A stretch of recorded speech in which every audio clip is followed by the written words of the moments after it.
سترګې راکړه او شومه ستړی د ښه نسل مرغې ګورم شومه ستړی د ښه نسل مرغې ګورم واوره بهتره مرغې راکړه او زما لاسو کې د کرښو کرښې نشته زما لاسو کې د کرښو کرښې نشته دې سوځونه د کرښو کرښې راکړه او ستا په برخو کې د برخو برخې شته دي ستا په برخو کې د برخو برخې شته دي ما فقیر لره د برخو برخې راکړه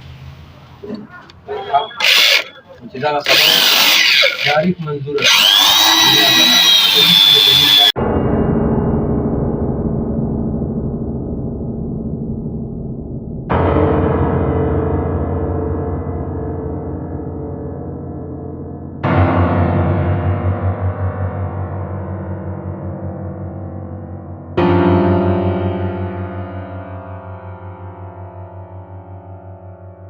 شوه مرغې چرګې ته اشاره ده ابو ته وایي مرغې د مرغو ته وایي دا چرګې ته اشاره ده واحد چرګه ده د کمال نه ډکه چې د دې وړوکي سیر نه اربونو ته سړی رسېدی او بیا په دې کې کمالات هم ډېره دي چې خاکساري ده پکې بیا د دې نه خوا نور هغه فقیري ده پکې خیال لرې دې خبره ده توبه مې دي بس بیا ښه وه څه مې نظر بدل نو اوس څه چل کوم ځان ته سپک بل ته درانه ګورم ځان ته سپک بل ته درانه ګورم زه ګناهګار ګناه ته نه ګورم زه انسان ته ګورم انسان به دروند دی ګناه یې وکړه چې غرق دي په یو ګناه دې تباه کړه ته څوک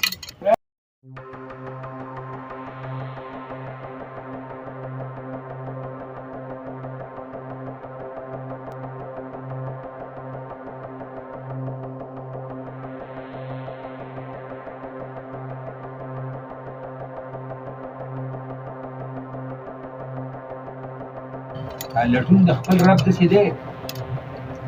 وایي څوک پسې سمه او څوک غر لټوي څوک پسې سمه او څوک غر لټوي او څوک ورپسې لویه سینه د سمندر لټوي او څوک یې په زلفو د جانان کې ګوري څوک یې په زلفو د جانان کې ګوري او څوک پسې سترګې د دلبر لټوي او چا سره څنګ کې دی خو نه پوهېږي چا سره څنګ کې دی خو نه پوهېږي او تر دی خپل نظر لټوي او د لیوني لټون مې زړه ته پرېوت د لیوني لټون مې زړه ته پرېوت زخمي دی خپل ځیګر لټوي سیدالي استاد چای پکې نشته دی چای ورته ووایه لکه وشم هلکه ما وایم پیر بابا چای ووایه پیر بابا ښایسته شاعري شروع کړله ماشاءالله د شاعري نه دا ما ترسیم کړله ووایه پیر بابا ووایه خمسدار غوږه متخاص او کار بې بسوط یا منشب ملپیر بابا کې جړق ونه وي معلومه دي حق او د باطل یو شعرونه دي عرض دی وایي همیشه دلته ګټ په ګټ ماتېږي همیشه دلته ګټ په ګټ ماتېږي او د حق په زور د باطل سټ ماتېږي د حق په زور د باطل سټ ماتېږي او ای د پښتون غیرته چرته لاړې ای د پښتون غیرته چرته لاړې چې د ملا تیر دي نن چورلټ ماتېږي دې حساب شو پیر بابا دا یو کس و رشته دار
سترګې راکړه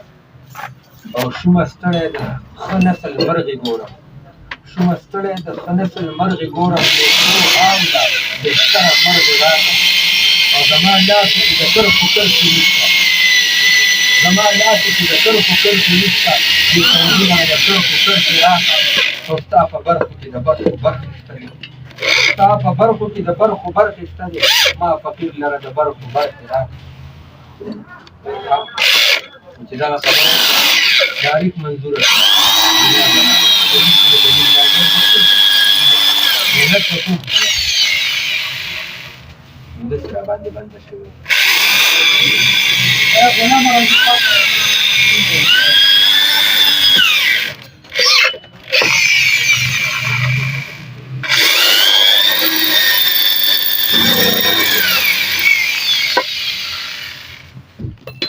مسنو راول دس کوچونو فکرونه او مرغې چرګې ته اشاره ده هغو ته وایي مرغې د مرغو ته وایي نو دا چرګې ته اشاره ده واحد چرګه ده د کمال نه ډکه چې د دې وړوکي سیز نه اربونو ته سړی رسېدی شي او بیا په دې کې کمالات هم ډېره دي چې خاکساري ده پکې بیا د دې نه خوا نور هغه فقیري ده پکې خیال لرې دې خبره توبه مې دي بس بیا ښه وه څه مې نظر بدل نو اوس څه چل کومه ځان ته سپک بل ته درانه ګورم ځان ته سپک بل ته درانه ګورم زه ګناهګار ګناه ته نه ګورم زه انسان ته ګورم انسان به دروند دی ګناه یې وکړه چې غلط دي په یو ګناه دې تباه کړه ته څوک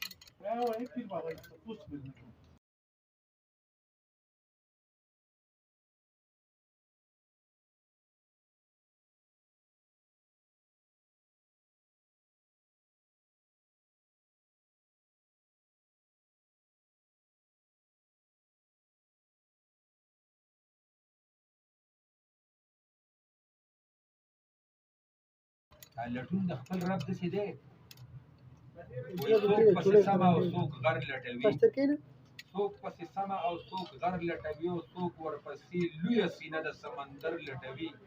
او څوک یې په زلفو د جانان کې ګوري څوک یې په زلفو د جانان کې ګوري او څوک پسې سترګې د دلبر لټوي او چا سره څنګ کې دی خو نه پوهېږي چا سره څنګ کې دی خو نه پوهېږي او تر دی خپل نظر لټوي او د لیوني لټون مې زړه ته پرېوت د لیوني لټون مې زړه ته پرېوت زخمي دی خپل ځیګر لټوي سیدالي استاد چا پکې نشته دی چې وته وای نه کوم هلکه خو ما حل ما وام پیر بابا چې وای پیر بابا خسته شاعري شروع کړل ماشاءالله د شاعري نه دا ما تقسیم کړل وای پیر بابا وای سمجھدار وګړو متخصص او کار به مسعود یا من ملپیر بابا کې جنق ونه وی معلومه دي حق او د باطل یو شعرونه دي عرض ده وای همیشه دلته ګټ په ګټ ماتېږي همیشه دلته ګټ په ګټ ماتېږي او د حق په زور د باطل سټ ماتېږي د حق په زور د باطل سټ ماتېږي او ای د پښتون غیرته چرته لاړې ای د پښتون غیرته چرته لاړې چې د ملا تیر دي نن چورلټ ماتېږي دې حساب شاو پیر بابا دا یو کس و رشتہ دار